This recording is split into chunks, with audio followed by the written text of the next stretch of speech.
కట్టి అక్కడి నుంచి ఇంకా ముందుకు తీసుకుపోతే ఏదైతే వెలుగొండ ప్రాజెక్టు ఉందో అక్కడ కూడా నీళ్లు ఇచ్చి అక్కడి నుంచి నల్లమలై ఫారెస్ట్ కట్ చేస్తే లోపల ఒక టన్నల్ వేస్తే నేరుగా బనకచెర్లకు నీళ్లు వస్తాయి. ఎవరు ఊహ రాలేదు. కానీ నేను అనునిత్యం ఆలోచిస్తున్నా, రాయలసీమ రుణం ఎట తీర్చుకోవాలి. నేను కూడా పుట్టింది రాయలసీమలో, పుట్టా రాయలసీమ బిడ్డ. ఈ రుణం తీర్చుకోవాలనుకున్నప్పుడు రాష్ట్రాన్ని అభివృద్ధి చేస్తాం. కరువు జిల్లాలైన రాయలసీమని అభివృద్ధి చేసే బాధ్యత తీసుకుంటానని చెప్పి కూడా నేను మీకు తెలియజేస్తున్నా. అందుకనే ఇంకో పక్క మీరు ఒకసారి చూసినప్పుడు ఈ నీళ్లన్నీ కూడా సముద్రం లేకపోతున్నాయి. ఈ విషయం మీరు గుర్తుపెట్టుకోవాలి. ఈ సంవత్సరం 5,000 టీఎంసీ నీళ్లు వర్షాలు వచ్చిన తర్వాత సముద్రంలోకి వెళ్ళి ఈరోజు మనం చూస్తే బాగా వర్షాలు వచ్చినప్పుడు నీళ్లన్నీ సముద్రం లేకపోతున్నాయి. వర్షాలు లేనప్పుడు కరువు కాటకాలతో మనం ఇబ్బంది పడుతున్నాం. ఈ రెండు కూడా అనుసంధానం జరగాలంటే, కరువు రహిత రాష్ట్రంగా తయారు కావాలంటే నదుల అనుసంధానమే ఏకైక మార్గం. ఇది సాధ్యం.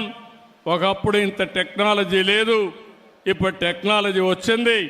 ఇది చేసి చూపిస్తామని చెప్పి కూడా నేను మీకు తెలియజేస్తున్నా. ఇంకో పక్కన మీరు ఒకసారి ఆలోచిస్తే ఈ జిల్లాలో కొప్పర్తి, ఇక్కడే కడపలో 2,300 కోట్ల రూపాయలు కేంద్రం ఇచ్చారు. కొప్పర్తిని ఒక పారిశ్రామిక కేంద్రంగా తయారు చేసే బాధ్యత, మీకు ఉద్యోగాలు ఇప్పించే బాధ్యత నేను తీసుకుంటానని చెప్పి కూడా నేను మీకు తెలియజేస్తున్నా. ఇంకో పక్క స్టీల్ ప్లాంట్ కూడా ఉంది, దాన్ని కూడా పర్సూ చేస్తున్నాం. అది కూడా వస్తే ఈ జిల్లా ప్రగతి జరుగుతుంది. ఇంకో పక్క ఇది కాకుండా ఎంఎస్ఎంఈ పార్క్ ఒకటి ఇక్కడ పెట్టే, ఇంతకుముందు ఆఫీస్ ఉంది, దాన్ని ఎక్కడా మార్చడం లేదు, ఇక్కడే ఉంటుందని కూడా మీ అందరికీ హామీ ఇస్తున్నా. నా ఆలోచన ఒకటి, ఒక ఇంటికి ఒక పారిశ్రామికవేత్త తయారు కావాలి. ఒకప్పుడు ఐటీ గురించి మాట్లాడా, ఇప్పుడు నేను మాట్లాడేది 1 ఫ్యామిలీ 1 ఆంట్రప్రెన్యూర్. ఒకప్పుడు ఐటీ, ఇప్పుడు ఏఐ, ఆర్టిఫిషియల్ ఇంటెలిజెన్స్. మీ ఫోన్లో మీరు ఏది కావాలన్నా, ఏ సజెషన్ కావాలన్నా తీసుకునే పరిస్థితి వచ్చేసింది. ఇంకా ఆఫీసుకు పోయే పని లేదు. ఈరోజే ఓపెన్ చేయాల్సింది, కానీ కొన్ని కారణాల వల్ల చేయలేకపోయాం. ఈ నెల చివరిలోనే వాట్సాప్ గవర్నెన్స్ తీసుకొస్తున్నా. మీ సెల్ ఫోన్లో మీకు ఏ పని కావాలన్నా ఒక మెసేజ్ పెట్టినా, మీరు మెసేజ్ పెట్టడం తెలియకపోతే మామూలుగా మీరు మాట్లాడినా మీకు ఆ పని చేసి పెట్టే బాధ్యత ఈ ప్రభుత్వం తీసుకుంటుంది. ఆఫీసులకు పోయే పని లేదు. ఆఫీసులే మిమ్మల్ని ఎదుర్కొంటూ వచ్చి మీరెక్కడుంటే అక్కడ పనులు చేసే పరిస్థితి తీసుకొస్తామని కూడా మీకు తెలియజేస్తున్నా. ఇలాంటివి మీరు చూసినప్పుడు, ఇంకా కొన్ని విషయాలు వచ్చినప్పుడు, ఈ జిల్లాలో రోడ్డు వ్యవస్థ మీరు చూశారు, రాయలసీమలో ఎయిర్పోర్ట్లు చూశారు, ఇప్పుడే చూశారు మన ఎయిర్పోర్ట్ను కూడా 250 కోట్ల రూపాయలతో టర్మినల్ కూడా కడుతున్నారు. నేనే రన్వే కూడా ఇంప్రూవ్ చేయించాను. అప్పట్లో నేనే నైట్ ల్యాండింగ్ ఫెసిలిటీ పెట్టాను. 5 ఏళ్ళు ఒక్క ఫ్లైట్ రాలేదు. ఇప్పుడు ఫ్లైట్లు ప్రారంభమైనాయి. భవిష్యత్తులో కడప కేంద్రంగా అనేక నగరాలకు కనెక్టివిటీ వచ్చే పరిస్థితి వస్తుంది. ఎక్కడికి పోవాలన్నా మీరు వెళ్ళి పని చూసుకొని సాయంత్రం ఇంటికి వచ్చే పరిస్థితి వస్తుంది. అక్కడి నుంచి కడప నుంచి కూడా మీరు చూస్తే Gandikota one of the most beautiful place. అది ప్రపంచంలోనే 10 బ్యూటిఫుల్ ప్లేసులు గండికోట ఒకటి. దీన్ని నేను అప్పుడు అభివృద్ధి చేయాలని ప్రయత్నం చేశాను. దీనివల్ల చాలామంది పర్యాటకులు వస్తారు, టూరిజం అభివృద్ధి అవుతుంది, ఉపాధి అవకాశాలు వస్తాయి, ఇలాంటి చాలా జరిగే పరిస్థితి వస్తుంది. ఇప్పుడు ఇంకో పక్కన ఆంధ్రప్రగతి గ్రామీణ బ్యాంక్ ఇలాంటివన్నీ కూడా ఇప్పుడే మనం మీరు చూస్తే గండెకోటకి కేంద్రం 80 కోట్ల రూపాయలు ఇచ్చారు. అక్కడ మంచి ఇన్ఫ్రాస్ట్రక్చర్ డెవలప్ చేస్తాం. ఇన్ఫ్రాస్ట్రక్చర్ డెవలప్ చేసి మంచి హోటల్స్ కూడా కట్టించి ఎవరైనా సరే టూరిస్టులు వస్తే దీన్ని ఒక హబ్గా తయారు చేసే బాధ్యత ఈ ప్రభుత్వం తీసుకుంటామని చెప్పి కూడా నేను మీకు తెలియజేస్తున్నాను. ఇదే కాకుండా ఈరోజు ఇంకొకటికి వచ్చినప్పుడు ఆంధ్ర ప్రగతి గ్రామీణ బ్యాంకులు కూడా నా దృష్టి తీసుకొచ్చారు. ఎందుకు చేశారో కనుక్కుంటాను. ఎందుకంటే రాష్ట్రం అంతా కూడా ఒకటే చేస్తారని కూడా అన్నారు. ఏ విధంగా చేయాలో మాట్లాడి ఇది కేంద్రం కూడా చేయాలి, ఇద్దరితో మాట్లాడుకొని ఏం చేయాలనో దానికి కూడా ఒక పరిష్కార మార్గం చూపిస్తాం. ఇంకో పక్కన మీరు చూస్తే ఇక్కడికి వచ్చినప్పుడు రాజోలి ఆనకట్ట ఇప్పుడే మన ఎమ్మెల్యే గారు చెప్పారు, మాటలు చెప్పి 5 సంవత్సరాలు ఒక తట్ట మట్టి కూడా వేయలా. నేను హామీ ఇస్తున్నా, రాజోలి బండ ఆనకట్ట డెవలప్ చేసి 90,000 ఎకరాలకు నీళ్లు ఇచ్చి నీటి ఎద్దడి లేకుండా చేసే బాధ్యత ఈ ప్రభుత్వం తీసుకుంటాం. ఇంకో పక్కన ఇక్కడికి వచ్చినప్పుడు మీరు చూస్తే నాకు ప్రాణ సమానమైన తెలుగుదేశం పార్టీ కుటుంబ సభ్యులందరూ ఇక్కడున్నారు. చాలా హుషారుగా ఉన్నారు మీరు. ఇంకా స్పీడ్ పెంచాలి. ఎన్టీ రామారావు స్పిరిట్ మీద రావాలి. మొన్న ఎన్నికల్లో మీరు చూశారు, ఒక చరిత్ర సృష్టించాం. తెలుగుదేశం పార్టీ పెట్టినప్పటి నుంచి ఎప్పుడు రాని విజయం వచ్చింది. 93% సీట్లు మనమే గెలిచాం. మనం తీసుకున్న నిర్ణయం మీరు చూస్తే జనసేన, బీజేపీ, తెలుగుదేశం కలిసి పోటీ చేశాం. తమ్ముళ్ళు, నేను చాలాసార్లు చూశాను, కానీ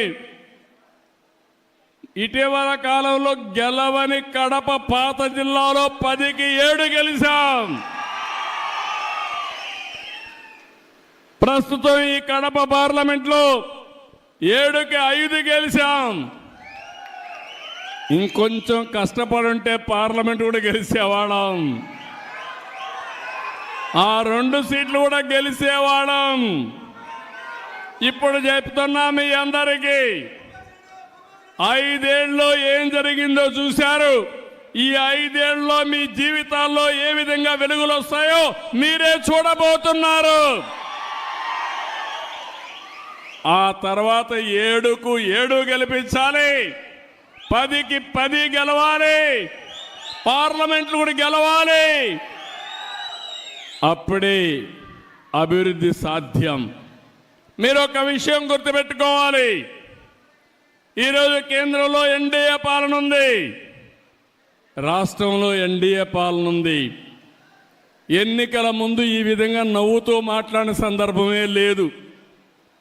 కూర్చోవాలంటే భయం, ఇంట్లో నవ్వాలంటే భయం, దారిలో ఇంట్లో నుంచి బయట రావాలంటే భయం.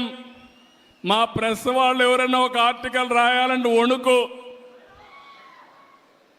2430 జీవో గుర్తొస్తుంది మీ అందరికీ. కానీ తమ్ముళ్ళు, ప్రజాస్వామ్యంలో ఈరోజు మీరు స్వేచ్ఛగా ఉండగలుగుతున్నారంటే అది ప్రజాస్వామ్యం అని చెప్పి మరొక్కసారి తెలియజేస్తున్నా.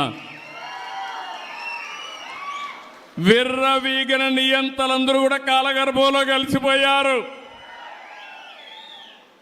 ఎప్పుడైనా సరే మనం చేసిన పనులే శాశ్వతం.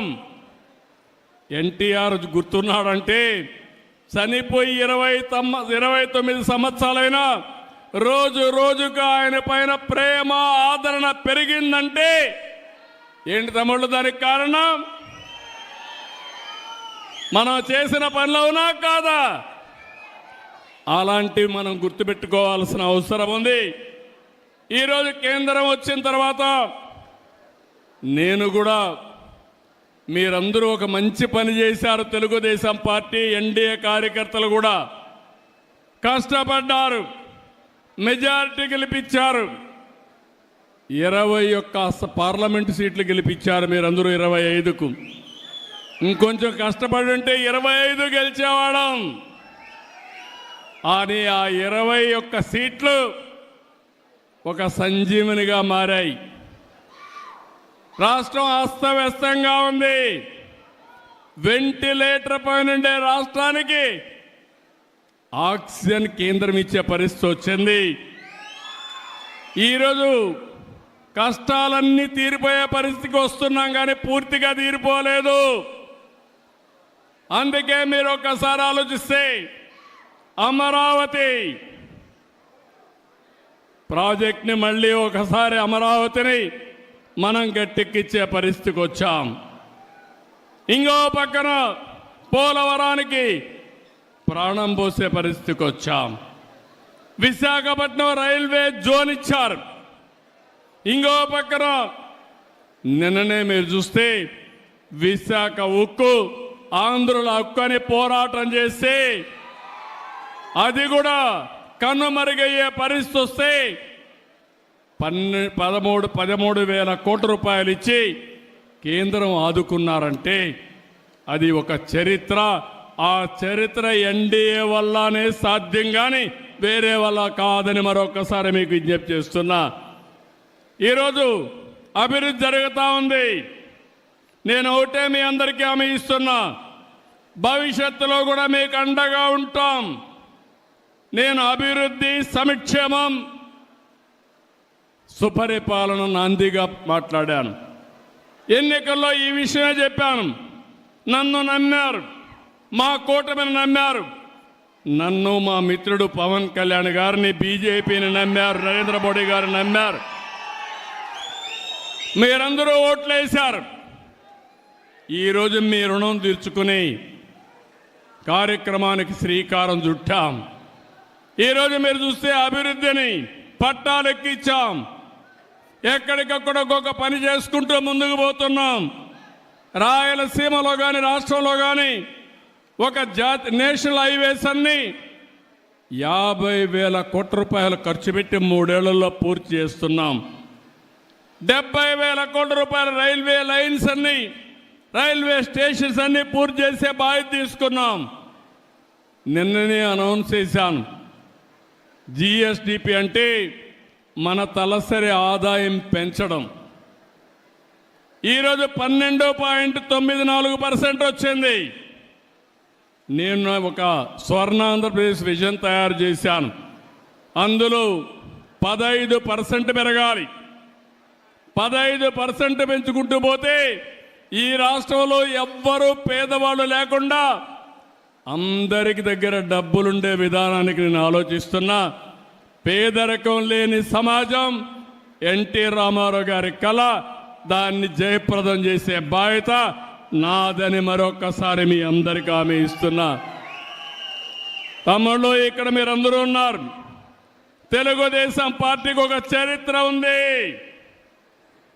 ఒకప్పుడు నేషనల్ ఫ్రంట్ అధికారంలోకి తెచ్చిన వ్యక్తి ఎన్టీ రామారావు గారు.